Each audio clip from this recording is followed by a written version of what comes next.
Voilà, donc gloire au Seigneur, nous sommes là à notre conférence pour la troisième partie. Donc, il va y avoir au moins 4 parties dans cette conférence-là, les profondeurs de Satan. Amen, les profondeurs de Satan. Donc, on parle d'activités occultes, particulièrement sorcellerie, magie, communiquer avec les morts, les séances où les tables tournent, où les tables bougent. Hein, ça peut aussi concerner l'astrologie, les horoscopes, le satanisme, ainsi de suite. Donc, et ce soir, nous allons voir dans cette partie-là, est-ce que le Ouija board fonctionne? Est-ce que ça fonctionne? Est-ce que ça marche? On va voir d'abord qu'est-ce que c'est. Et avant cela, on va lire un passage dans Deutéronome, chapitre 18, où le Seigneur est très précis, donc, par rapport à sa volonté. Deutéronome, chapitre 18, et nous allons lire à partir du verset 9. Deutéronome, chapitre 18, verset 9, c'est le Seigneur qui parle à son peuple, et qui parle par rapport donc au pays des Cananéens, qui étaient des véritables païens. Et le Seigneur dit à son peuple, lorsque tu seras entré dans le pays que l'Éternel ton Dieu te donne, tu n'apprendras pas à imiter les abominations. Notez le mot abomination. Donc, quelque chose d'abominable. C'est quoi qui est abominable? Eh bien, c'est cité dans les versets suivants. Tu n'apprendras pas à imiter les abominations de ces nations-là. Qu'on ne trouve chez toi personne qui fasse passer son fils ou sa fille par le feu. Personne qui exerce le métier de devin, d'astrologue, d'augure, de magicien, d'enchanteur. Personne qui consulte ceux qui évoquent les esprits ou disent la bonne aventure. Personne qui interroge les morts, car quiconque, n'importe qui fait ces choses est en abomination à l'Éternel. Et c'est à cause de ces abominations que l'Éternel, ton Dieu, va chasser ces nations devant toi. Toi, tu seras entièrement, totalement, complètement à l'Éternel ton Dieu. Car ces nations que tu chasseras écoutent les astrologues et les devins, mais à toi, l'Éternel ton Dieu, ne le permet pas. Amen. Seigneur, nous te bénissons pour ces rappels que tu nous accordes sur le chemin pendant que nous cheminons, Seigneur. Nous désirons, Seigneur, te servir tel que tu le demandes. Nous prions, Seigneur, d'éclairer notre lanterne, que nous puissions comprendre, réaliser ce que tu veux de chacun de nous. Aide-nous à prendre garde particulièrement aux œuvres diaboliques, sataniques, à ces abominations qui sont abominables à tes propres yeux. Aide-nous, s'il te plaît, Père, à comprendre ce qui se passe autour de nous, Seigneur, et que nous puissions y voir clair. Dans le nom puissant de ton Fils Jésus, Amen. Et tout le peuple dit Amen. Gloire à Dieu. Que Dieu soit béni. On peut s'asseoir, frères et sœurs, particulièrement donc pour l'introduction à cette troisième partie de conférence intitulée Les profondeurs de Satan. Évidemment, donc, nous sommes en train de toucher un domaine très obscur, un domaine pourtant qui existe, qui est autour de nous, et nous voulons évidemment dévoiler les œuvres de l'ennemi. Nous avons affaire à un ennemi qui est invisible. Un ennemi invisible, c'est assez particulier. Je dirais, vous voyez un ennemi, auparavant, les armées faisaient face l'une à l'autre. Vous aviez votre ennemi en face de vous. Mais dans la vie chrétienne, l'ennemi se cache. Il se dissimule. Plus que cela, il se déguise. Et là, évidemment, nous avons besoin, je dirais, de la parole de Dieu, cette boussole qui nous indique toujours, donc, la bonne direction. Et donc, dans les activités occultes, il y en a beaucoup, particulièrement, ce soir, nous allons commencer par le Ouija board, mais je pourrais en citer toute une série, sorcellerie, magie, communiquer avec les morts, astrologie, horoscope, satanisme, le hard rock, le yoga, le Ouija Ouija board, hypnotisme, franc-maçonnerie, l'hindouisme, parapsychologie, bouddhisme, jouer avec les serpents, Harry Potter. Donc, on voit cela que depuis quelques années, il y a une nouvelle proéminence de ces choses-là. Et nous déplorons évidemment l'intérêt qui grandit parmi les populations par rapport à ces choses-là. Plus les gens se détournent de l'Évangile, se détournent de Jésus, plus leur intérêt est croissant pour les choses occultes. Car ici-bas, il n'y a que deux puissances, la puissance de Dieu et la puissance du diable. Quand le roi Saül s'est détourné de Dieu, il ne restait plus qu'une seule puissance, celle du diable. Et Saül, avant sa mort, avant son suicide, eh bien, est allé consulter donc une magicienne à Endor. Et nous allons voir évidemment que ce n'est pas pour rire, ce n'est pas juste des farces, ou quoi que ce soit. Eh bien, le diable ne vient pas avec des cornes, avec une fourche, avec donc quelqu'un qui est dans un pot d'huile en train de le faire bouillir. Ce n'est pas du tout cela. Voyez, le diable est séduisant. Il a essayé de tenter Jésus. Et vraiment, nous avons besoin de bien connaître. Et dans la première et la deuxième partie, eh bien, nous avons vu assez de choses.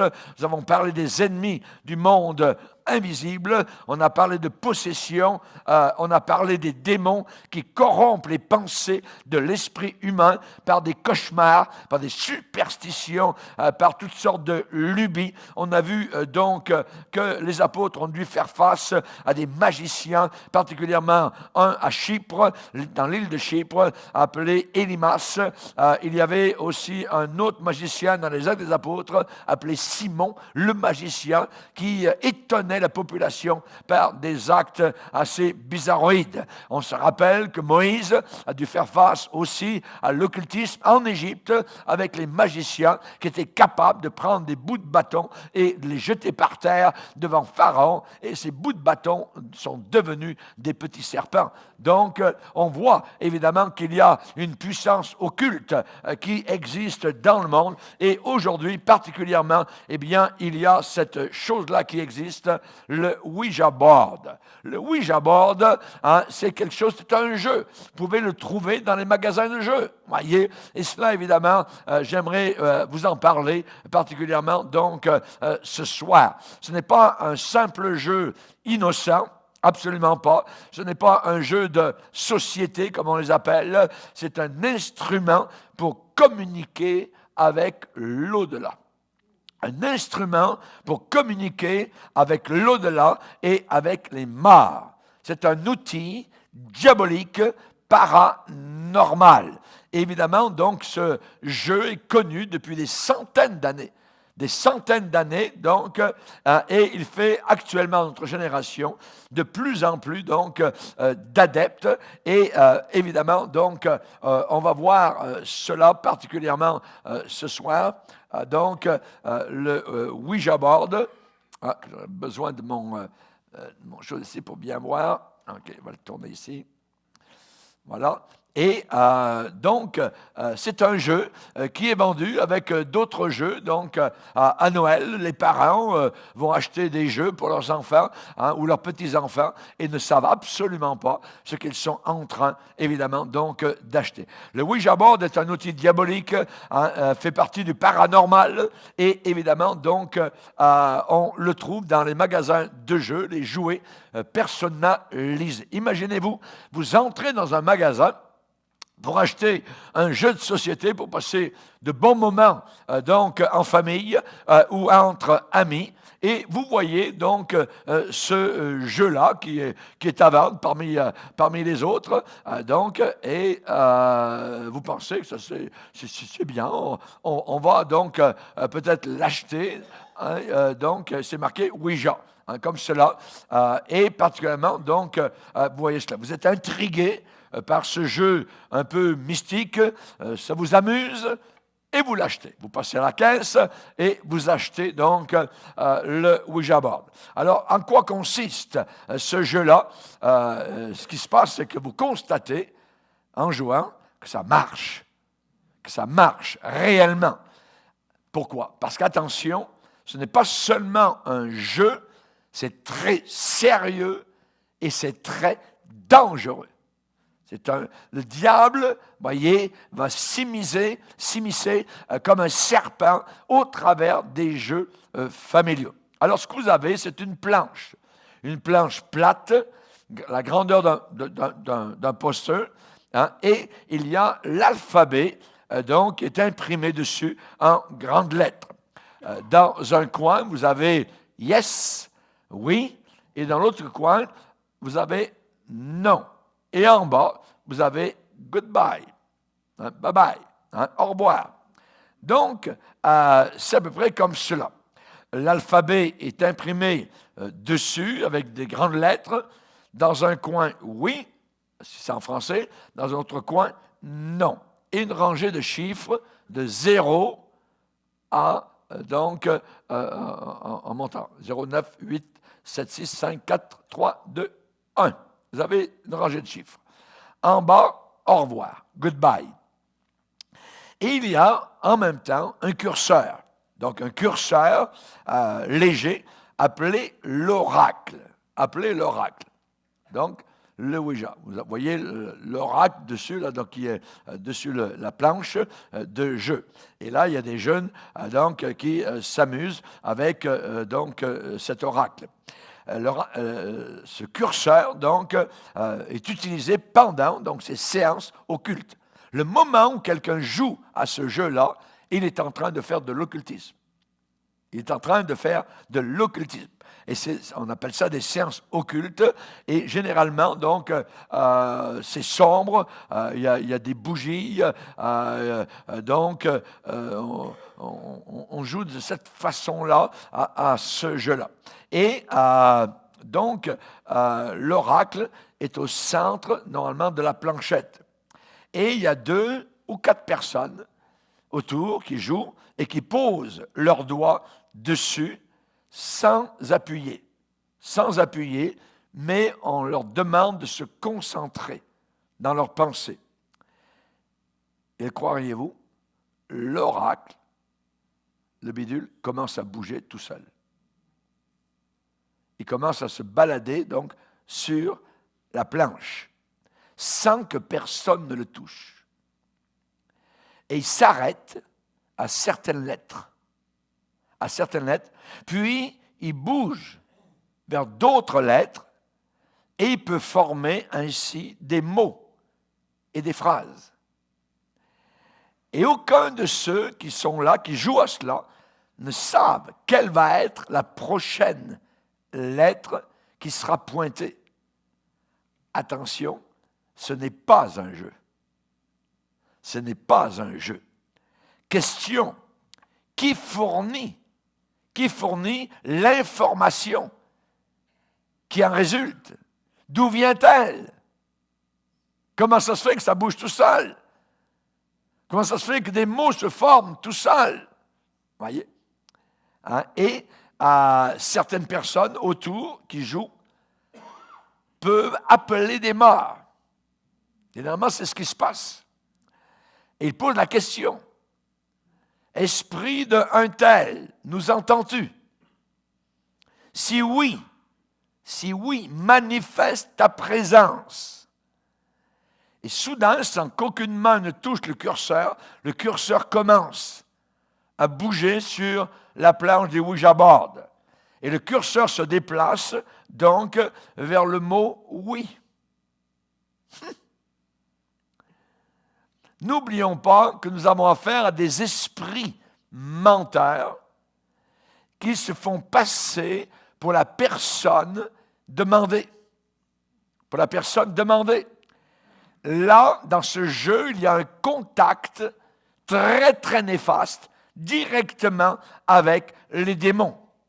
Et les gens qui jouent à ce jeu-là sont en train de s'ouvrir aux portes du paranormal, du spiritisme, de la nécromancie, donc tout ce qui concerne les morts. Les gens, donc, attirent toutes sortes de démons dans leur vie et ensuite, ces démons ne veulent plus partir. Ils ne veulent plus partir. Les gens qui ont joué au Ouija board commencent à être perturbés dans leur vie de tous les jours. il commence à être angoissé par certains événements étranges qui sont causés par ces démons. Et là, évidemment, c'est l'un des risques très dangereux de jouer donc à ces jeux-là. Et les risques sont terrifiants parfois, hein, et ça peut aller jusqu'à devenir possédé, après avoir joué à ce jeu-là, devenir possédé par un esprit après une séance de Ouija board. Donc, là, nous sommes en train de dévoiler directement donc certaines façons, manières avec lesquelles Satan travaille.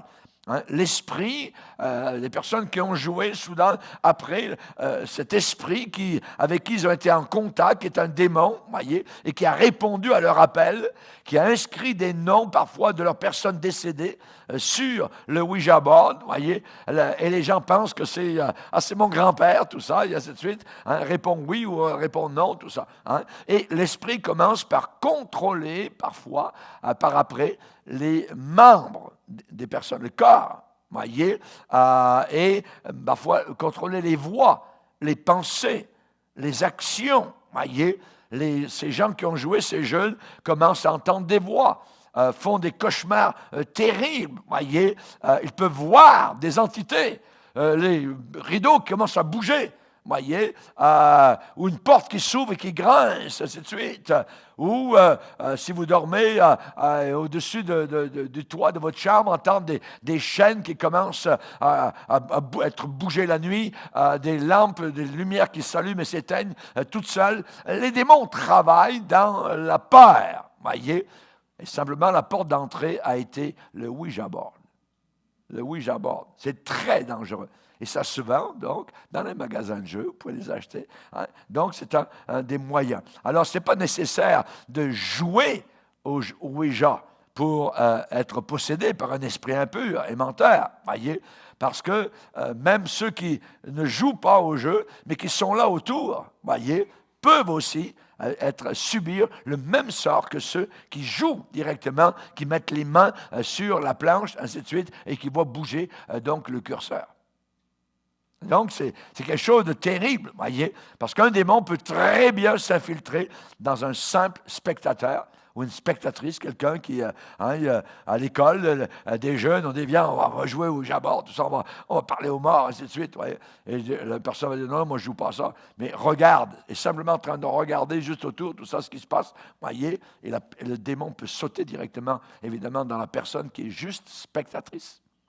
Et là, évidemment, c'est très dangereux. C'est très dangereux. Cet esprit, ces démons amènent les personnes à vivre une vie toute nouvelle, mais morbide. Morbide. Et cet esprit va entraîner dans les ténèbres, donc, ces personnes-là, ça peut aller jusqu'au suicide. Jusqu'au suicide, voyez, et l'enfer. Et évidemment, on sait que les puissants diaboliques travaillent pour que les personnes se tuent, donc elles-mêmes. Et là, évidemment, aucun meurtrier n'a la vie éternelle. Hein, les démons les emmènent jusqu'aux portes de l'enfer. Voyez. Est-ce que ça vous viendrait à l'idée d'entrer dans une cage sans savoir ce qu'il y a à l'intérieur, voyez, ou dedans, et jouer à Ouija board? Eh bien, c'est exactement comme entrer dans une cage inconnue, hein, et vous avez beaucoup de chance de vous retrouver avec un animal féroce, dont vous ne connaissez ni la nature, ni le danger. N'oublions pas que le Seigneur parle en disant « Soyez sobres, veillez, votre adversaire, le diable, rôde comme un lion rugissant, cherchant qui il dévorera. » Donc, on est, je dirais, au courant. Hein. Rappelons-nous qu'il est rusé. Il n'est pas seulement rusé, il était le plus rusé. Dans Genèse, chapitre 3, le serpent, qui est Satan, était le plus rusé de tous les animaux des champs. Donc, le diable avait pris la forme d'un serpent pour séduire donc Ève. On sait que dans l'Apocalypse, eh bien, Satan est décrit comme étant le grand dragon, le serpent ancien, appelé le diable, et Satan, celui qui séduit toute la terre, il fut précipité sur la terre. Donc on voit qu'il y a tous les noms qui le décrivent, le grand dragon, le serpent ancien, le diable et Satan. C'est évidemment le même personnage terrible. Et on sait particulièrement, vous connaissez un pays entier dont le symbole est le dragon, c'est la Chine. La Chine, actuellement, elle est communiste, voyez, et elle restera communiste, voyez. Et pourtant, au milieu de ce pays-là, actuellement, il y a un réveil spirituel où des milliers de chrétiens, donc, viennent à Jésus-Christ. Mais ils ont pris comme symbole le dragon, donc la puissance diabolique, la puissance satanique. Donc, on sait que c'est ce que la Bible enseigne. N'ayez jamais ce jeu, le Ouija board, dans votre maison. Jamais, jamais. C'est une porte pour attirer les mauvais esprits. Vous savez, il y a ceux qui rationalisent, ceux qui, les païens, qui sont totalement ignorants, qui vont dire, ah non, vous savez, c'est un bon jeu de sorcière, hein, il y a rien là, c'est tout simplement contrôlé par ceux qui y jouent. Hein. Ils vont dire c'est une forme de télépathie pour transmettre nos pensées sur la planche. Ils vont dire restez positif parce que certaines personnes s'en servent pour communiquer avec des personnes décédées. Cela leur permet de mieux vivre leur deuil. Ah, Satan! Il a toutes sortes, évidemment, donc de formulations pour essayer, évidemment, d'emmener les gens loin du Seigneur. Ils vont dire c'est un très bon jeu. On peut vraiment s'amuser avec ça. Je vous dis la vérité, c'est un jeu diabolique, c'est une porte vers l'enfer. Nous, chrétiens, nous avons placé notre foi dans le Seigneur Jésus-Christ. Notre Maître répond évidemment donc à tout cela en nous promettant l'esprit de vérité. L'esprit de vérité. OK. Jésus a dit, quand le Consolateur sera venu, l'esprit de vérité, il vous conduira dans toute la vérité. Il dira tout ce qu'il aura entendu et il vous annoncera les choses à venir. Il me glorifiera. Nous sommes conduits par l'esprit de vérité, pas par le Ouija board. Amen. Alléluia. Gloire au Seigneur. Voici, je vous ai donné le pouvoir de marcher sur les serpents, les scorpions et sur toute la puissance de l'ennemi. Nous, on est au-dessus de cela. Satan est en dessous. Satan est inférieur. Nous sommes supérieurs. La vérité, c'est comme la lumière plus forte que les ténèbres. Et l'antidote biblique, donc, c'est celui qui est en nous est plus grand que celui qui est dans le monde. Amen. Alors, gloire au Seigneur. Amen. L'homme est curieux. L'homme est curieux sur l'avenir. L'homme est curieux sur l'inconnu. Et évidemment, Dieu nous a donné, nous, peuple du Seigneur, la direction et la compréhension. Compréhension. Vous savez, les gens qui achètent des billets de loto, qui veulent devenir riches, tout ça, hein, c'est diabolique, ça aussi. Vous avez vu ces gens qui font la queue? Voyez? Ils font la queue pour... ils pensent avec 5 $ gagner 5 millions, tout ça. C'est du vol, voyez, littéralement. Et nous n'avons pas besoin, aucun chrétien n'achète des billets de loterie. Amen. Alléluia. Gloire au Seigneur. Nous n'avons pas besoin de cela. Pourquoi? Eh bien, parce que cela est condamné dans la parole du Seigneur. Hein? Vous savez, ces fameux supposés chrétiens qui disent « Ah, mais si je gagne la loterie, pasteur, je vais donner la moitié de mon gros lot à l'église. » Je ne le veux pas. C'est du mauvais argent. Je ne veux pas. Ça va amener la malédiction. Et regardez bien ceux qui ont gagné à la loterie. Comment ils finissent? Comment ils finissent? Voyez, souvent les problèmes commencent juste le jour où ils ont gagné. Et de graves problèmes. Parce que les autres savent que c'est de l'argent mal acquis. Et les amis viennent. Voyez, hey, m'oublie pas. Tout d'un coup, vous avez un paquet d'amis. Voyez. C'est très dangereux. Voyez. Et on sait particulièrement que le Seigneur, lui, nous dit, ne vous livrez pas à l'amour de l'argent, parce que Dieu lui-même a dit, je ne t'abandonnerai pas. Je ne t'abandonnerai pas. Amen.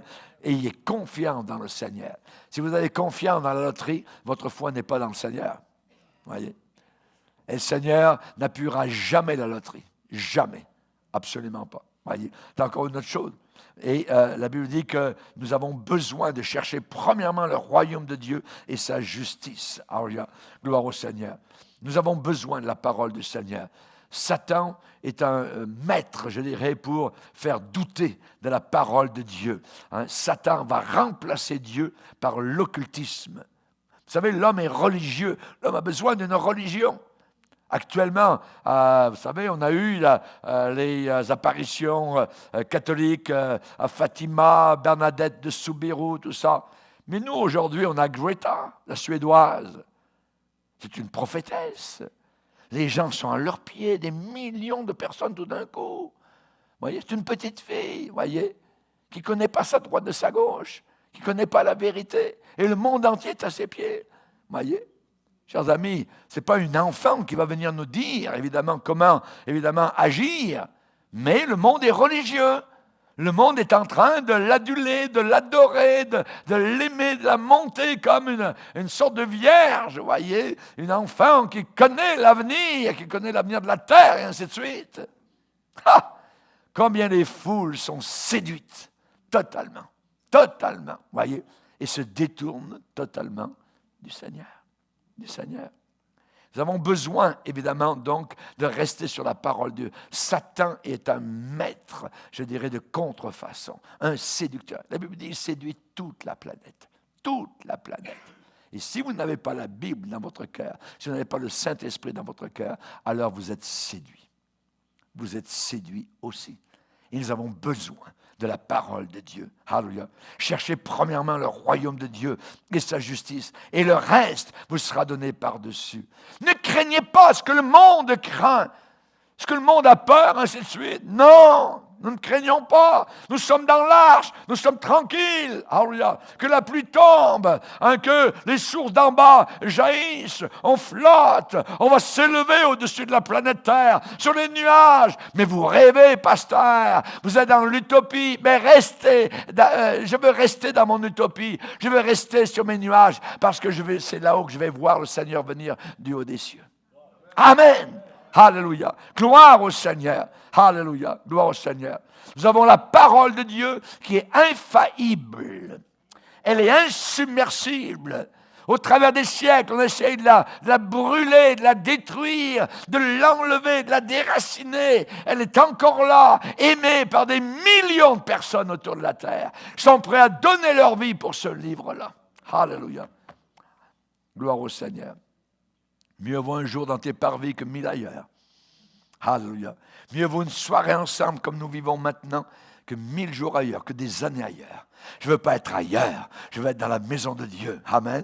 Il y a des gens qui ne veulent pas de la maison de Dieu sur la terre et ils pensent qu'ils vont vivre dans la maison de Dieu pour l'éternité. Mais jamais de la vie. Il faut aimer déjà la maison de Dieu ici-bas sur terre pour vivre là-haut dans la gloire éternelle. Amen. Alléluia. Merci Seigneur. Mieux vaut un jour dans tes parvis que 1000 ailleurs. Comment le jeune homme, la jeune fille, rendra-t-elle pur son sentier? Réponse, je serre ta parole dans mon cœur afin de ne pas pécher contre toi. Nous ne voulons pas pécher contre Dieu. Dans le psaume 119, verset 99, l'auteur va dire, je suis plus instruit que tous mes maîtres. Mais quel orgueil! Non, au contraire, il est très humble. Il dit, parce que j'aime ta parole. Je suis plus instruit que tous mes maîtres. Instruis-moi, psaume 25, nous l'avons chanté tout à l'heure. Daniel nous l'a fait chanter. Alléluia. Instruis-moi, Seigneur. Alléluia. Vous savez, nous avons, nous, chrétiens, la parole de Dieu infaillible. Nous avons des circonstances qui sont permises de Dieu, ordonnées de la part du Seigneur. Nous avons les dons du Saint-Esprit quand nous en avons besoin. Nous avons l'assurance que Dieu conduira les humbles dans la justice. Il enseignera aux humbles sa voie.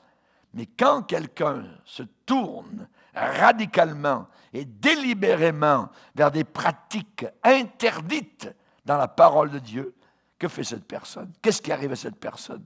C'est que cette personne rejette la direction que Dieu a pourvue. Et la seule direction que Dieu a pourvue, c'est dans ce livre, la Bible, B-I-B-L-E, le livre. Nous sommes le peuple du livre. Même les musulmans nous appellent les gens du livre. Alléluia. Dans le Coran, on parle de nous et on nous appelle les gens du livre. Nous avons un seul livre. Alléluia. La parole de Dieu. Alléluia. On l'appellera conseiller, notre sauveur. Alléluia. Il me conduit dans les sentiers de la justice à cause de son nom. Je te conseillerai, j'aurai le regard sur toi. Alléluia, gloire au Seigneur. Vous savez, le pattern, qui est le chemin suivi, le modus operandi de Satan, voyez, le modèle suivi est toujours le même. Premièrement, Satan leur fait douter de la parole de Dieu. C'est ce qu'il a fait avec Ève. Dieu a-t-il réellement dit? C'est toujours faire douter de ce que Dieu a déclaré. Et aujourd'hui, le plus grand doute, c'est qu'il n'y a pas d'enfer. Est-ce que tu penses qu'il y a un enfer? Il y a une femme, je me rappelle, dans le village où mon père vivait, elle est venue me rencontrer, elle savait que j'arrivais du Canada avec mon épouse, avec mon père-mère. Elle dit, elle me prend à part un peu, elle dit, Monsieur Bourgier, vous êtes le fils de Monsieur Mathieu Bourgier. Oui, c'est moi, oui. Vous vivez au Canada, tout ça. J'aurais juste une question pour vous. Elle me parlait tout bas. Pourtant, elle était dehors, il n'y avait personne. Elle dit, est-ce qu'il y a un purgatoire? Je dis, madame, il n'y a pas de purgatoire. Ah, je dis, il y a juste le ciel et l'enfer. Et la Bible, c'est la vérité. Ils nous ont dit qu'il y avait un purgatoire. Ils nous ont dit qu'il y avait des limbes pour les petits-enfants quand ils mouraient. Je dis, c'est tout faux. Ça n'existe pas. Il n'y a pas de purgatoire. Je ne sais pas. Oui, après ce qu'elle en a fait. Mais simplement, le Seigneur, veut qu'on croie dans sa parole. Et le diable, c'est toujours, premièrement, faire douter de la parole de Dieu. Est-ce que Dieu a vraiment dit ceci? Est-ce que le Seigneur Jésus a vraiment enseigné cela? Voyez. Et la Bible déclare, c'est l'apôtre Paul qui le dit aux Corinthiens, Dieu n'a-t-il pas convaincu de folie la sagesse du monde? Dieu a convaincu de folie, ça veut dire sont fous, folles, ceux qui se pensent sages, la sagesse du monde. Nous prêchons Christ crucifié, scandale pour les Juifs, folie pour les païens, mais puissance de Dieu et sagesse de Dieu. Alléluia. Merci Seigneur. Dieu a-t-il réellement dit? La Bible dit que ces gens-là seront inexcusables devant Dieu. Ça veut dire sans excuse. Sans excuse. Romains 1er chapitre, verset 21. Deuxièmement, le modus operandi de Satan, la manière d'agir, son pattern, c'est que Satan remplace Dieu par l'occultisme. Le moment où quelqu'un se tourne vers l'occultisme, alors il est attiré, comme un aimant attire. L'occultisme attire, il y a une attraction. On veut savoir, on veut connaître, tout ça. C'est caché, ça prend des bougies, tout ça, et ainsi de suite. Ouais. Satan remplace, il met à la place de Dieu l'astrologie, la magie, le spiritisme, la sorcellerie. Tous ces gens-là qui jouent avec le Ouija board, c'est une religion. Ils sont en train de pratiquer une religion. Mais leur Dieu, c'est l'ennemi de Dieu. C'est Satan. Satan remplace Dieu par l'occultisme. Et on sait particulièrement que Daniel, lorsqu'il était dans Babylone, dans un lieu terrible d'occultisme à Babylone, le roi a eu un jour un rêve. Et il était tellement bouleversé par ce rêve-là qu'il a demandé aux astrologues, donc aux magiciens, non seulement de lui dire la signification du rêve, mais il a dit, le rêve m'a échappé. Et je vais vous demander deux choses, le rêve et la signification. Et ils ont dit, non, donne-nous le rêve au roi, on va essayer de traduire ça. Non, je veux le rêve, donnez-moi le rêve. Daniel est arrivé, l'homme de Dieu. Daniel va vers le roi et il va lui dire, ce que le roi demande est un secret que les sages, les astrologues, les magiciens et les devins ne sont pas capables de découvrir au roi. Mais dans les cieux, il existe un Dieu qui révèle les secrets et qui a fait connaître au roi Nebuchadnezzar ce qui arrivera dans la suite des temps, à la fin des temps. Et Daniel, durant la nuit, a eu la révélation du rêve et la signification. Et il l'a donné au roi. Les astrologues, bouche bée, n'ont jamais pu. Oui, n'ont jamais pu. Alléluia. C'est seulement, je dirais, une question de temps. Quand quelqu'un commence à mettre les mains dans l'engrenage diabolique, c'est une question de temps avant qu'une personne devienne liée, prise entre les mains de Satan. Le modus operandi du diable, troisièmement, c'est que celui qui se livre à l'occultisme, ça veut dire qu'il s'abandonne, qui entre dans cela, va finir dans le lac de feu. L'enfer, malédiction. Aux yeux de Dieu, c'est une abomination. Deutéronome chapitre 18, nous l'avons lu, voyez. Et on sait particulièrement que dans l'Apocalypse, il est dit qu'ils ne se repentirent pas de leur meurtre, ni de leurs enchantements. L'enchantement, c'est la magie. C'est l'occultisme. Ils ne se repentiront pas, ni de leur impudicité sexuelle, ni de leur vol.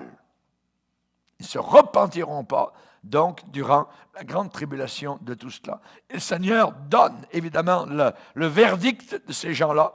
Dehors, ceux qui pratiquent la magie. Dehors de quoi? Du ciel. Dehors du paradis. En dehors.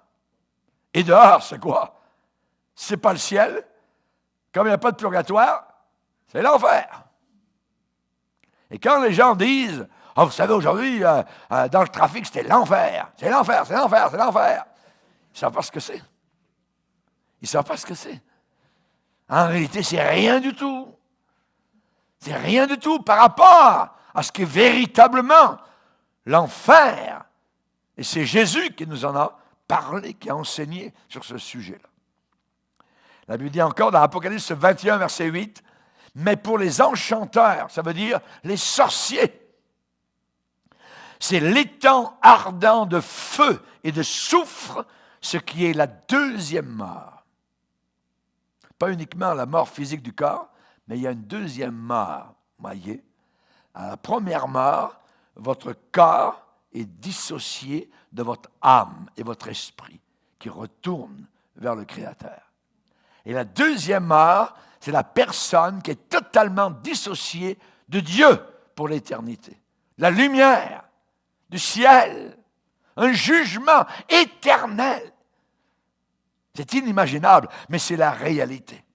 Vous savez, la grande prostituée, cette église de la fin des temps, qui est en train actuellement de monter par l'écuménisme, il est dit à son sujet, toutes les nations ont été séduites par tes enchantements. Ça veut dire par tes sortilèges. Évidemment, on parle de quoi? On parle d'occultisme. On parle de prière pour les morts. Ils ne se repentirent pas de leur meurtre ni de leurs enchantements. Prier les morts est une abomination. Voyez, une abomination.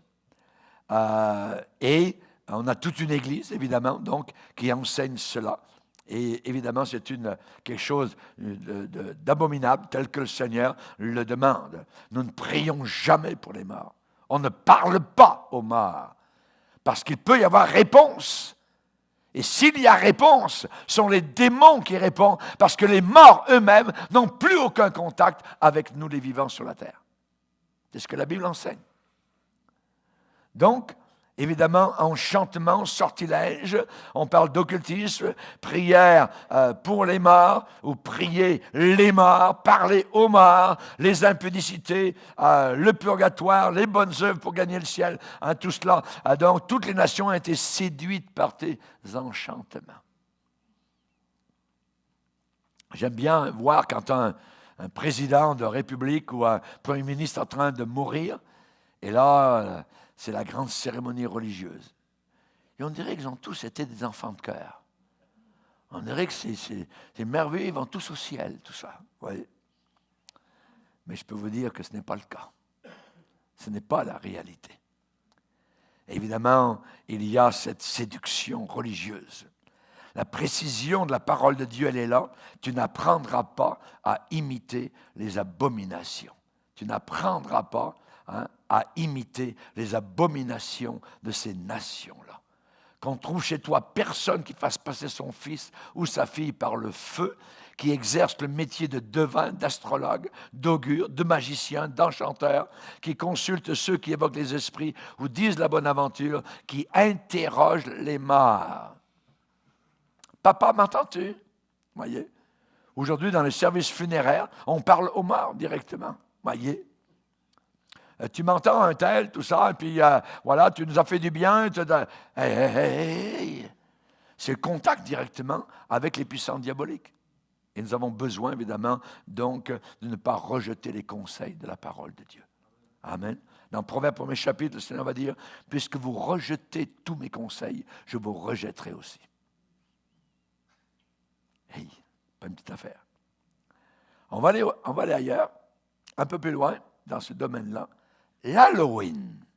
Tiens. L'Halloween. Fin octobre, voyez. Est-ce que l'Halloween a un arrière-plan occulte? Eh bien, nous allons voir cela. Évidemment, donc, comme vous venez de le dire, oui, l'Halloween a un arrière-plan, donc, occulte. Et c'est la fête la plus étrange, de toute l'année. C'est bizarre, une fête bizarre. Pourquoi les gens s'y impliquent? Voyez, les enfants, les adultes, déguisés en fantômes, en sorciers, on met des pierres tombales devant sa maison, on rit de la mort, on met des sortes de pendus dans des branches des arbres en avant de la maison, tout ça. Pourquoi il y a une date particulière où les jeunes, on va dire, laissent sortir la steam, la vapeur, tout ça, tout le monde se réjouit de la frivolité. Vous allez même dans les magasins, les dames bien, normalement, soudain au cash, eh bien, vous avez le bonnet de la sorcière, tout ça, où la personne est déguisée totalement.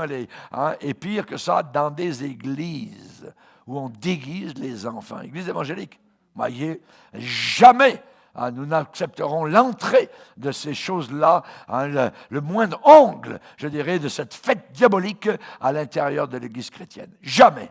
Jamais. Voyez. Ouais, mais à l'école, puis tout ça, puis non, nous ne participerons pas. C'est là où notre foi chrétienne doit s'identifier. On est mis à part, on ne participera pas donc à leur folie. Et c'est ça, évidemment, c'est une question personnelle, une question de foi et une question de vérité. Dans cette fête-là, donc d'Halloween, c'est véritablement le let go, tout le monde se réjouit, tout le monde est frivole, tout ça. Et l'Halloween est célébré donc par les païens. Elle est célébrée par les païens et depuis des siècles. Depuis des siècles, avant même que l'Église du Nouveau Testament ait été fondée. Ça vient de très, très loin, voyez. Et les plus vieilles célébrations d'Halloween ont été faites par les druides. Donc en Europe, particulièrement en honneur de Shamahin. Shamahin, c'est le seigneur des morts. Rendez-vous compte? C'est Satan. Voyez? Abaddon ou Apollyon, donc le Seigneur des morts. Et le festival donc a lieu donc le 1er novembre généralement, et c'est une croyance qui vient des druides. La veille du festival, ce qu'ils croient donc dans cette fête-là, la veille du festival, le Seigneur de la mort donc rassemblait les esprits mauvais qui, depuis les 12 derniers mois, étaient condamnés à habiter des corps d'animaux. Et on sait que les druides étaient des prêtres celtes en Gaule, dans la France d'aujourd'hui, et en Irlande particulièrement. Donc, la croyance païenne, c'était qu'une nuit par année, les âmes des morts les âmes des morts, revenaient dans leur maison d'origine sur la terre pour venir s'asseoir et prendre leur repas. Et si l'abri était accordé, si la nourriture était pourvue, ces esprits, donc, étaient bien accueillis et ils ne feraient pas de mal. Mais s'il n'y avait pas de porte ouverte, s'il n'y avait pas de repas qui avait été préparé pour cela, alors c'était le trouble. Le trouble pour ceux qui n'accompliraient pas les requêtes de ces morts. Ouais, c'est ce qui était cru, véhiculé donc dans ces fêtes-là. Alors il y avait cette nuit-là, particulièrement de véritables sacrifices. Et aujourd'hui encore, il y a des sacrifices humains dans des forêts, dans des lieux éloignés. Particulièrement, il y a des jeunes gens, il y a des bébés qui sont offerts aux démons. Voyez?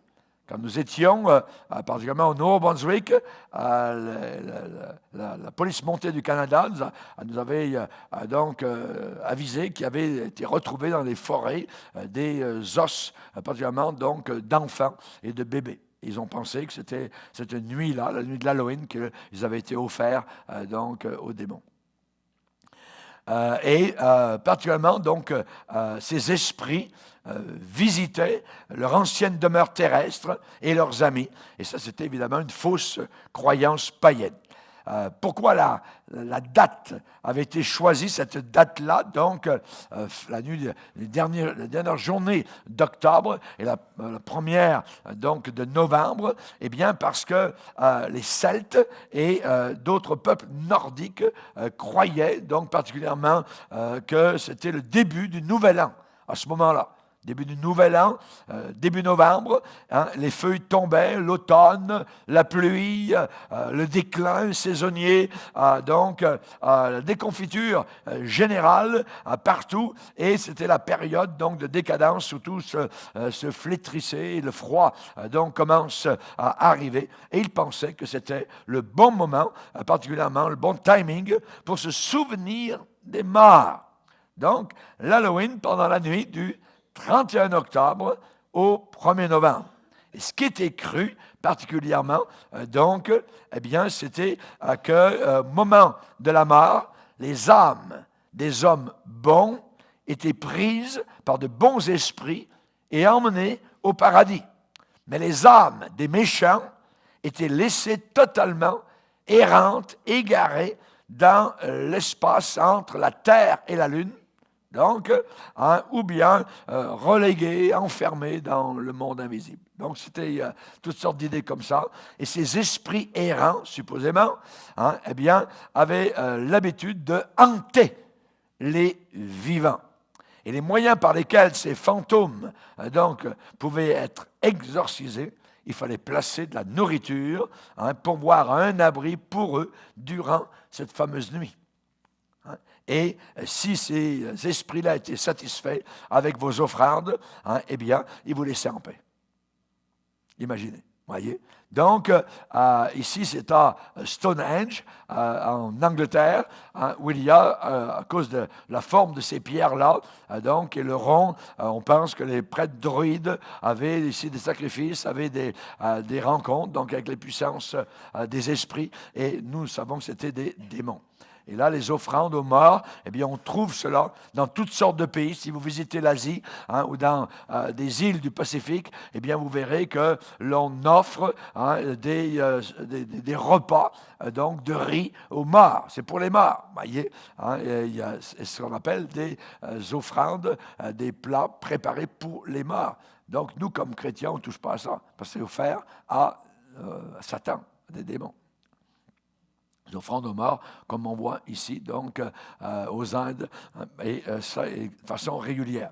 Et si ces esprits donc, ne recevaient pas de la nourriture et la maison n'était pas ouverte, s'ils n'étaient pas satisfaits, alors ils vous jetaient un mauvais sort. Donc le monde vit dans la peur, tout le temps. Voyez? Il n'y a que l'Évangile qui peut libérer de la terreur, qui est l'Évangile qui libère de la peur. Voyez? Le premier terroriste ici-bas sur terre, c'est Satan. Il marche par la terreur, par la peur, tout le temps. Ouais. Et il veut évidemment donc agir pour amener les gens vers l'enfer. Nous avons évidemment l'Église apostate, toute une Église mondiale, catholique, romaine, voyez, l'Église officielle, eh bien, qui a négocié d'une certaine manière, donc ces coutumes, ces festivals qui étaient ancrés dans les habitudes des populations de la terre. Et donc, qu'est-ce qu'ils ont fait? Eh bien, ils ont négocié cela. Ici, on a encore des offrandes donc aux morts dans différents pays. Et donc, ce qu'on voit, c'est 2 novembre, jour de prière pour les défunts. Donc, on prie pour les morts. Voyez, alors c'est évidemment très commun tout ça, mais ce qu'ils font en réalité, évidemment, est une abomination aux yeux du Seigneur, de notre Seigneur. Et donc, l'Église catholique a fait cela, elle négocie la chose en disant, si une coutume païenne, eh bien, ne pouvait pas être interdite, alors on raisonnait un peu comme cela, on va l'apprivoiser, on va l'adapter, on va la garder et on va mettre, je dirais, comme une couche de beurre, une couche de confiture là-dessus. On va mettre un petit peu de la Bible, de Jésus, de Marie, de Joseph, ainsi de suite, donc pour que ça soit acceptable. Donc, ils n'ont pas coupé avec le mal, avec Satan, mais ils ont gardé les coutumes pour avoir leur propre fête. Et aujourd'hui, donc, même dans les églises évangéliques, on a le jour de l'Halloween, donc particulièrement des déguisements dans les églises, et c'est exactement pareil comme l'Église catholique. Donc, c'est apprivoisons donc cette fête-là, et on va la faire rentrer dans l'Église pour ne pas être trop séparés de l'esprit du monde, et on va mettre un petit peu de christianisme, on va chanter quelques cantiques, et puis déguisez-vous, tout ça, et puis le pasteur va arriver avec un chapeau en avant, et ainsi de suite. Vous les dames, vous mettrez un peu plus de make-up que d'habitude, ainsi de suite, on ne vous reconnaîtra pas, tout ça, on va avoir peur, tout ça, on va rire un bon coup, tout ça. En réalité, c'est Satan qui vient d'entrer. Et cela, évidemment, c'est très dangereux. C'est très, très dangereux. Donc, on a cela dans l'Église romaine. Prière pour les morts, ça, c'est régulier. Vous voyez, la personne qui, évidemment, est décédée. Et là, le prêtre babylonien, donc, est en train de prier donc, pour ce mort-là. Ça se fait tous les jours autour de la planète Terre, avec des bougies, avec tout ça, avec l'encens, avec la tiare. Vous savez, la tiare des évêques, tout ça, ça vient de Babylone. Les Babyloniens, les prêtres babyloniens avaient ce genre de chapeau, ainsi de suite, voyez. Donc, ils ont pris tout cela, et aujourd'hui, on dit, oh, c'est chrétien. Jamais de la vie. Jamais de la vie. Non, voyez. Alors, c'est ça. Et ce que nous avons particulièrement dans... Au secours. Ouais. Donc, c'est souvent violent. Vous voyez la petite fille avec une sorte de couteau rouge, sang, tout ça. Et évidemment, donc, ce qu'il faut faire, eh bien, avec ce genre de choses, c'est faire comme la Bible dit à Éphèse. Ils ont brûlé leur livre occulte. Il est dit qu'à Éphèse, il y a un grand réveil spirituel. Un certain nombre de ceux qui avaient exercé les arts magiques, ayant apporté leurs livres, les brûlèrent devant tout le monde, et on en estima la valeur à 50 000 pièces d'argent. Ils n'ont pas regardé la perte monétaire, ils ont regardé leur âme qui avait été sauvée, et ils voulaient couper totalement avec ce qui était de Satan. Amen. Dans un livre, par exemple, de John Brand, particulièrement Antiquité populaire de Grande-Bretagne, et je cite ce qu'il déclare, « Ainsi, à la première promulgation du christianisme vers les nations gentilles, donc non juives, ils ne voulurent pas abandonner, lâcher, quitter, renoncer à plusieurs de leurs superstitions. Et plutôt que de les abandonner, ils choisirent de les mêler, de les ajouter, de les mélanger et de les incorporer à leur nouvelle foi chrétienne. » Et ça a apporté cette Église que nous avons aujourd'hui, donc l'Église catholique romaine. Ce qu'il faut faire, c'est brûler les ponts. Il faut brûler les ponts. À ceux qui sont liés par l'occultisme, c'est très encourageant de voir l'expérience de ces nouveaux convertis, donc à Éphèse. Hein, ils ont brûlé leurs livres, 50 000 pièces d'argent.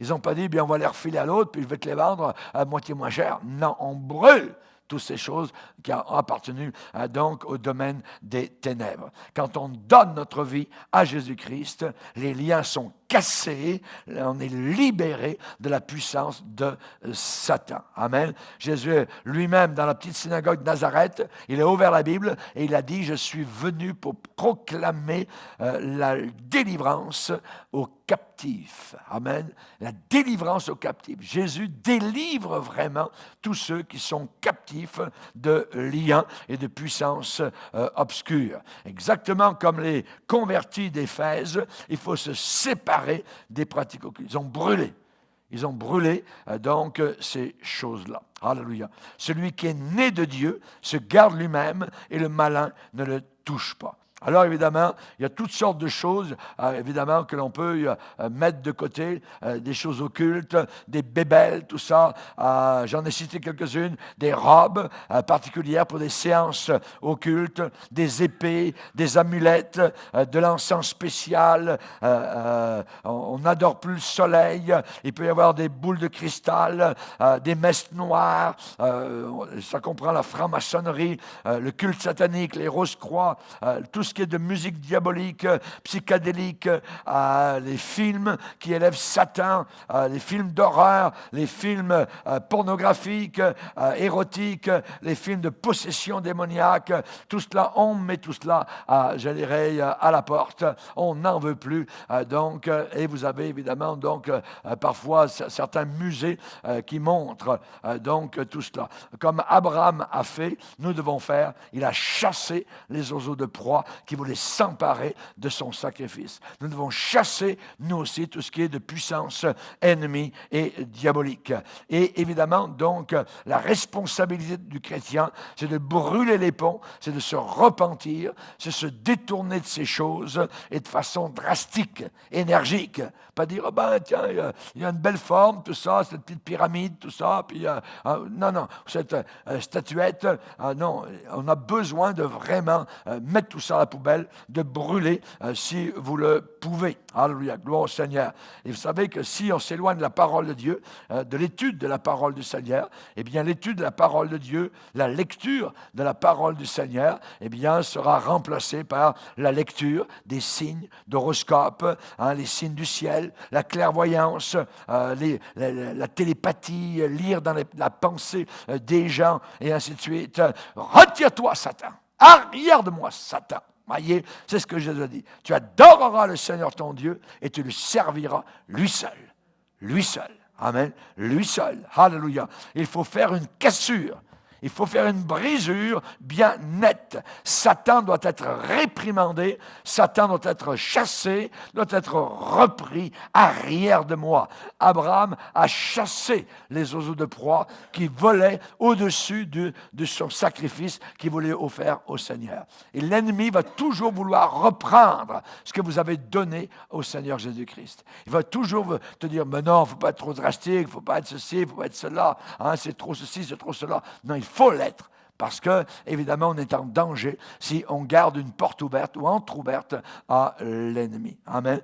La Bible déclare, quand on devient chrétien, celui qui est en nous est plus grand que celui qui est dans le monde. Vous savez, quand Pharaon a voulu négocier avec Moïse, vis-à-vis de Moïse disait, nous allons sortir. Voyez, oui, mais vous les plus vieux, sortez, mais les enfants vont rester en Égypte. Voyez, qu'est-ce que Moïse a répondu?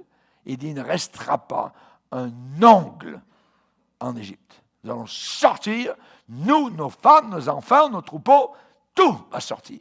Amen. On ne peut pas, je dirais, avoir un pied en Égypte, un pied dans le monde et un pied avec le Seigneur. on est en danger, ça ouvre évidemment la porte à toutes sortes de puissances ennemies. Alléluia. Tant que le chrétien invoque le nom de Jésus-Christ, c'est un triomphe spirituel. Tant qu'il s'abandonne totalement au Seigneur Jésus-Christ, tant qu'il étudie la Bible, je serre ta parole dans mon cœur afin de ne pas pécher contre toi. Alléluia. Gloire au Seigneur. Ta parole est une lampe à mes pieds. L'apôtre Paul a dit, nous sommes plus que vainqueurs par celui qui nous fortifie. Jean a dit, la victoire qui triomphe du monde, c'est notre foi. C'est notre foi. Alléluia. Gloire au Seigneur. Et Jean va déclarer, le Fils de Dieu apparu afin de détruire, de liquider toutes les œuvres du diable. Alléluia. Merci Seigneur. Nous vivons actuellement la fin des temps. Et de plus en plus, il va y avoir une recrudescence de toutes ces choses diaboliques. Et comme chrétiens, on n'aidera jamais, on ne va donner aucune aide, aucun encouragement au réveil de Satan, à ses illusions, à ses séductions et à l'Église de l'Antichrist qui est en train de monter tout autour de nous. Amen. Nous, on va faire autre chose. On va faire tous nos efforts pour être des instruments dans le grand plan de Dieu. On veut aider les gens à venir à la lumière du Seigneur, au pied de la croix, se repentir, être sauvés, pour qu'un jour ils entrent avec nous dans le ciel pour l'éternité. Amen, c'est autre chose. Amen. Mais il y a une bataille, La Bible dit, l'apôtre Paul a entendu le Seigneur lui dire, je t'envoie vers les nations, afin que ces gens-là passent des ténèbres à la lumière, de la puissance de Satan à celle de Dieu. Le jour où tu as été sauvé, tu es passé, mon frère, ma sœur, de la puissance de Satan sous laquelle tu étais pour venir à la lumière du Seigneur. Alléluia. C'est ça qui t'est arrivé. Si ça ne t'est pas encore arrivé, c'est que tu n'es pas sauvé. Si quelqu'un est en Christ, il est une nouvelle création. Les choses anciennes sont passées. Voici que toutes choses sont devenues nouvelles. Et maintenant que nous sommes chrétiens, eh bien la Bible nous incite à ne prendre aucune part, évidemment, donc aux œuvres des ténèbres. À Éphèse, ceux qui avaient pratiqué les sciences occultes rassemblaient leurs livres et ils les brûlaient. Les livres occultes, ce n'est pas d'aujourd'hui. Vous voyez, ça fait plus de 2000 ans. Afin que tu leur ouvres les yeux, va dire le Seigneur à l'apôtre Paul, pour qu'ils passent des ténèbres à la lumière. C'est ce qui nous est arrivé au salut. Et de la puissance de Satan à Dieu, pour qu'ils reçoivent par la foi en moi le pardon des péchés et l'héritage avec les sanctifiés. Ah, comme c'est riche! Hallelujah! Comme c'est riche, c'est un trésor. Amen. On aimerait, je dirais, prendre tout ce verset-là et le décortiquer tellement c'est rempli de jus, c'est rempli de bonté, de grâce, de puissance. Alléluia. Que tu leur ouvres les yeux. Amen. Auparavant, on était aveugles. Paul, ouvre-leur leurs yeux pour qu'ils passent des ténèbres à la lumière de la puissance de Satan à Dieu, et pour qu'ils reçoivent par la foi en moi le pardon des péchés et l'héritage avec les sanctifiés. Merci Seigneur. Alléluia. Gloire au Seigneur. Et l'injonction de l'apôtre Paul, ne prenez point part aux œuvres infructueuses. Ça veut dire qu'il n'y a aucun fruit là-dedans. Ne prenez pas part aux œuvres infructueuses des ténèbres, mais plutôt condamnez-les. Condamnez-les. C'est ce que la Bible nous demande. Condamne, mon frère, les œuvres des ténèbres. Ne prends point part, ça veut dire ne participe pas.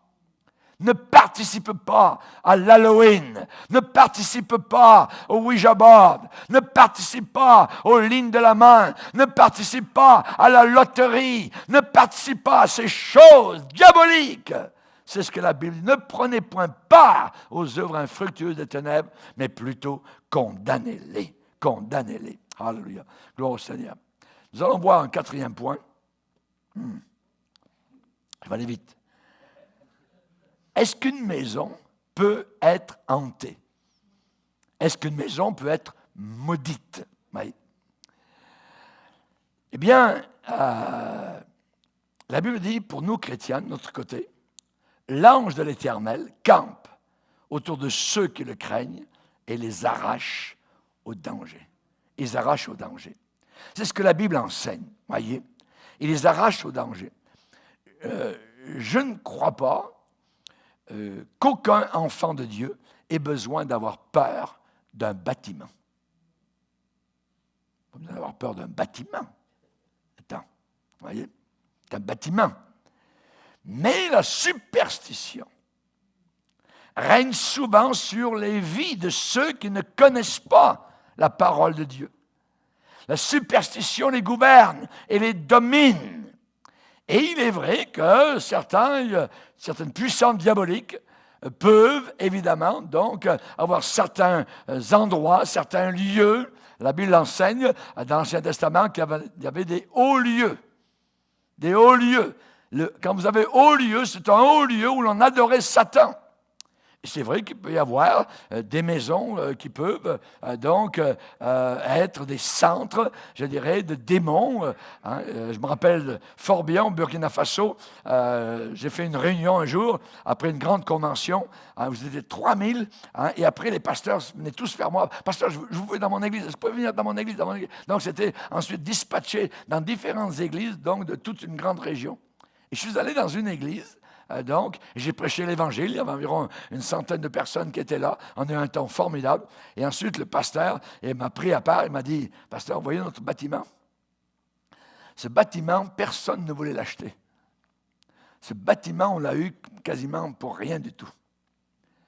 Mais ce bâtiment, supposément, les gens du village, eh bien, avaient toutes sortes de rencontres occultes, ainsi de suite. Et nous, on n'a pas peur, chrétiens, on achète des bâtiments supposément hantés, et on l'a pas eu pour très cher. Mais un jour, alors que nous étions dans ce lieu, la nuit, on a eu une bataille. Il y a eu une bataille spirituelle où les démons sont mis à parler. Ils ont dit, ce lieu est à nous. Et le pasteur m'a dit, nous avons chassé ces démons-là, au nom de Jésus-Christ. Il y a une bataille, on a senti les puissances diaboliques qui étaient contre nous, et ce lieu n'a jamais entendu parler plus tard de quoi que ce soit. Ce lieu est au Seigneur Jésus-Christ. C'est un lieu qui maintenant appartient au Seigneur. Nos réunions se font régulièrement, on n'a aucun problème, et on bénit le Seigneur. Alléluia, gloire au Seigneur. Il l'a eu pour pas cher. On n'a pas peur. Alléluia. On peut changer un restaurant en une église. Amen. Il s'est passé dans ce lieu toutes sortes de choses, parfois abominables. Nous, on s'en fout complètement. Nous, c'est la présence de Dieu qui vient. Alors, on loue le Seigneur, on adore Dieu. Amen. Et on glorifie notre Sauveur. Amen. Vous pouvez faire en sorte que n'importe quelle propriété devienne un lieu où rayonne l'amour de Jésus-Christ. Amen. La protection du Seigneur, la joie du Seigneur. Au lieu de la mort, au lieu de l'obscénité, au lieu de la tristesse. Alléluia. Merci Seigneur. À Saint-Honoré de Chenley, particulièrement dans la Beauce, à l'église actuelle, donc pentecôtiste, évangélique, c'était le pire taudis du coin. C'est là où il y avait les danseuses, il y avait toutes sortes de nudités, de choses semblables, l'alcool, la convoitise. Et aujourd'hui, et depuis des années, c'est devenu un lieu de culte où l'on adore Jésus-Christ et où le Seigneur est honoré. À lui soit toute la gloire. Voyez, à lui soit toute la gloire. Amen. Donc je bénis le Seigneur. Il faut que je m'arrête là. Alléluia. Il va avoir besoin d'une quatrième. Amen. D'une quatrième heure pour continuer parce qu'il y a tellement de choses. Je veux encore vous parler de Harry Potter, de la bonne aventure. Je vais vous parler communiquer avec son ange gardien, l'astrologie. Je vais vous parler de la divination. Beaucoup de choses. Donc, pour moi, on a au moins encore pour 2 autres. Gloire à Dieu. Que Dieu soit béni. Amen. Êtes-vous heureux d'avoir été libéré par Jésus? Alléluia. Que Dieu soit glorifié. Quelle délivrance. On va se lever ensemble devant le Seigneur. Alléluia. Alléluia. Gloire à Dieu. Seigneur, nous voulons te bénir. Seigneur, nous voulons te glorifier pour ces instants merveilleux au travers desquels, Seigneur, nous voyons la puissance de la vérité, la puissance de la lumière, la puissance du Saint-Esprit. Tu es plus grand, plus fort, plus merveilleux que tout ce que nous avons pu connaître dans le monde, Seigneur.